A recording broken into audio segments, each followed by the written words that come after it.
ایک مجھ سے ایک دوست نے سوال پوچھا 4-5 دنوں کے. کچھ سوال ایسے ہوتے ہیں جو بندے کو چوراہے پہ لا کے کھڑا کر دیتے ہیں, زندگی میں نہ بھولنے والے سوالات ہوتے ہیں. ایک شخص نے سوال پوچھا, کہنے لگا اوکاڑ دینی اور مذہبی گھرانہ ہے, اوکاڑے سے تعلق ہے, میرے ساتھ محبت کا رشتہ ہے. کہنے لگے بیٹی کی شادی کر دی ہے راولپنڈی میں. آپ کی بھی بیٹیاں ہیں, میری بھی بیٹی ہے. بیٹی کی شادی کر دی ہے راولپنڈی میں. اب بچی چند دن رہنے آئی ہے. پوچھنا یہ ہے کہ نماز پوری پڑے گی کہ قصر پڑے گی. تو میرا تو اس نے کام کر دیا, حد ہو گئی, رو رو کے برا حال. میں نے کہا یار تو بند کر دے فون, رات کو بتاؤں گا. کیا پوچھ لیا یار تو نے. بیٹی مسافر نہیں ہوتی, بیٹی تو مہرانی ہوتی ہے باپ کے گھر کی.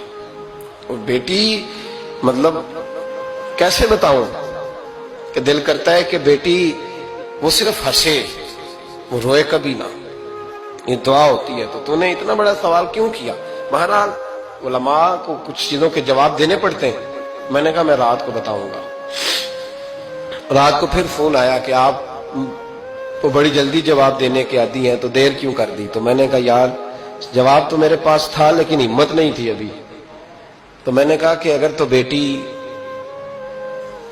آئی ہے والد کے گھر میں اور ابا جی کا پروگرام ہے اسے جائیداد میں سے حصہ دینے کا, تو پھر تو بیٹی نماز پوری پڑے گی.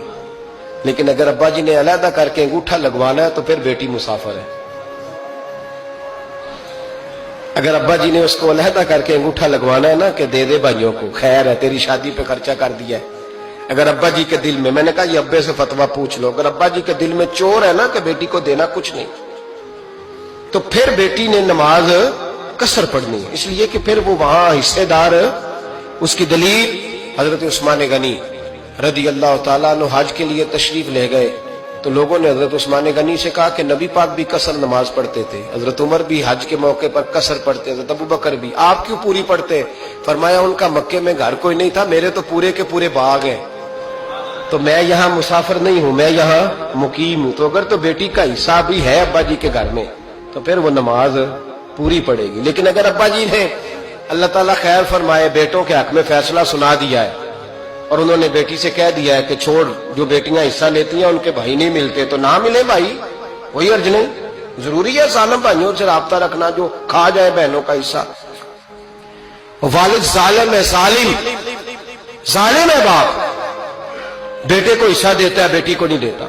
اور یہ 1.5 مربے والے جاگیردار کی بات نہیں کر رہا جس کا 4 مرلے کا مکان ہے, اس کی بیٹی کا بھی حصہ بنتا ہے. کیوں کھاتے بیٹیوں کا حصہ؟ ڈر نہیں آتا اللہ تعالیٰ سے؟ کیوں کھاتے لوگ بیٹیوں کا حصہ؟ جب اللہ رسول نے رکھا ہے تو کیوں کھا جاتے؟ اور پھر کہتے ہیں جناب بڑا پیار ہے بیٹی سے, رونے دھونے کے لیے پیار ہے.